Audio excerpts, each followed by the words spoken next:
Hey guys, it's Chris. So I want to do a Star Wars update video real quickly on the latest information we know about the villains of Star Wars Episode 7, The Force Awakens, in regards to Kylo Ren, the First Order, and Supreme Leader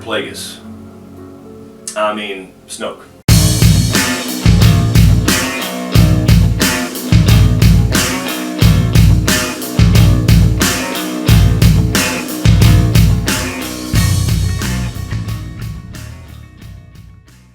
So, happy Force Friday, and I wanted to go over a few things that I ran across. So first, let's start with Kylo Ren and what we know as far as what's been told to us. So apparently, they're going to go with the whole Sith wannabe dark side fanboy bridge club approach, in the sense that Kylo Ren is not his real name, which we all kind of knew, and he is a member of the so-called Knights of Ren. And Ren is apparently a title similar to the Darth title. So we know Kylo is not his real name, and Ren is essentially Kylo of the Knights of Ren. And we'll see if that holds true as far as my theory that he is the other Solo child, and I know a lot of other people believe that as well.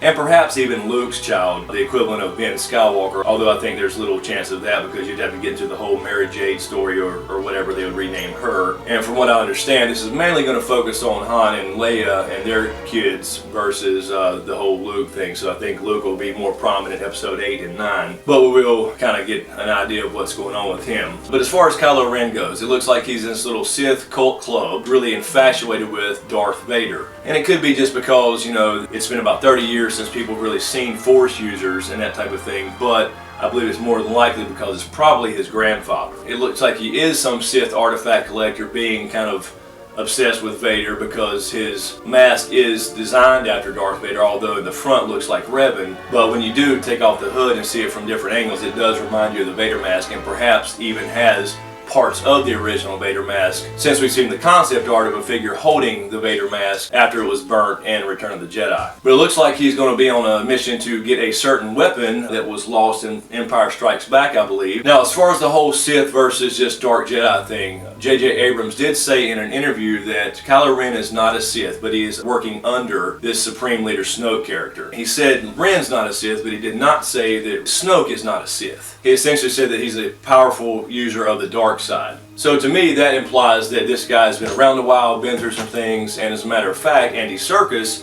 the actor who's playing Snoke, actually said in an interview with Entertainment Weekly, I believe, that essentially he had to be careful what he said about the character, but that the character had been through some things. To me, that also kind of points to the fact that this guy's been around a while, and I think Plagueis, again, sticking to my original theory in previous videos, that this guy is in fact Plagueis, because I think it would just tie it together and bring a little bit of the expanded universe in as well. So, and of course we know that he's Force sensitive because he's the one with the voiceover. There has been an awakening.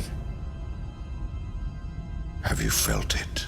That is his voice, and he feels the awakening, so to speak, in the dark and the light side, and that points to a guy as powerful as Plagueis as well. That goes into a theory as well that Anakin is actually the creation of Darth Plagueis, since he was able to manipulate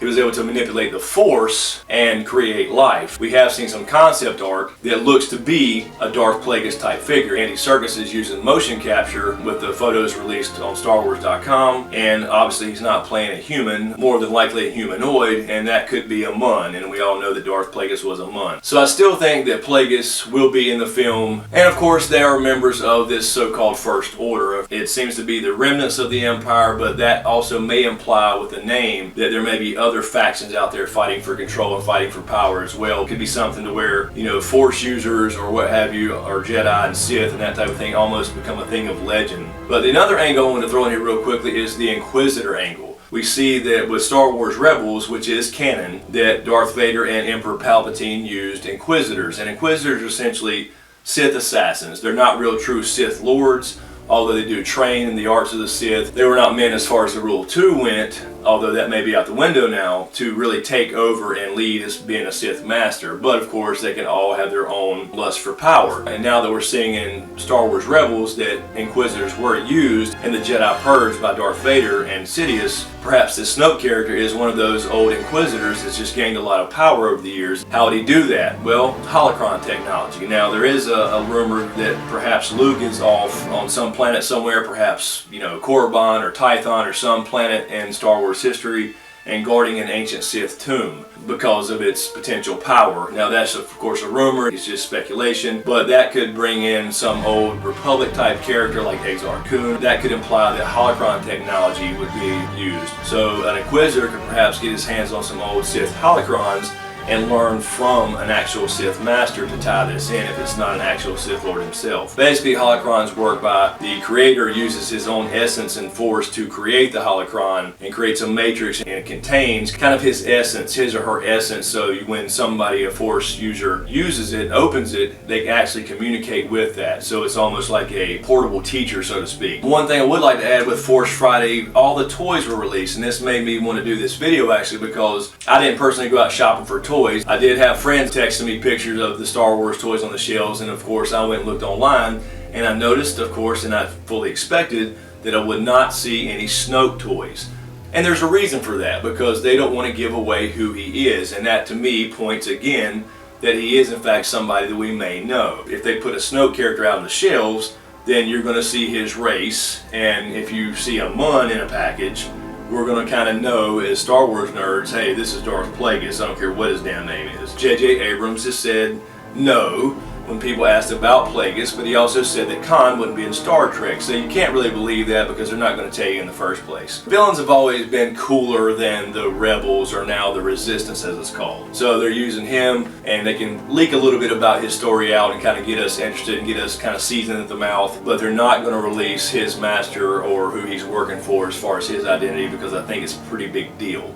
Anyway, let me know what you guys think. Are you guys cool with it going with the Inquisitor path, where they could be just simply Sith Inquisitors, or just dark side users who've come to power and there's just not many left? Were the Sith completely destroyed and wiped out at the end of Jedi as we're supposed to believe? Or are they going to bring us some expanded universe stuff and say that Plagueis lives? Anyway, let me know what you guys think. Leave me a comment in the comment section below. Got a lot of stuff coming. I've been kind of behind because I was traveling, so I apologize for that, but I got some more Star Wars stuff coming, and definitely some more Game of Thrones as well. In the meantime, you can click here for the last video I did on the Gravedigger Theory, where I talk about the Hound and how he potentially survived. He may come back and fight his brother the Mountain in what we call Clegane Bowl.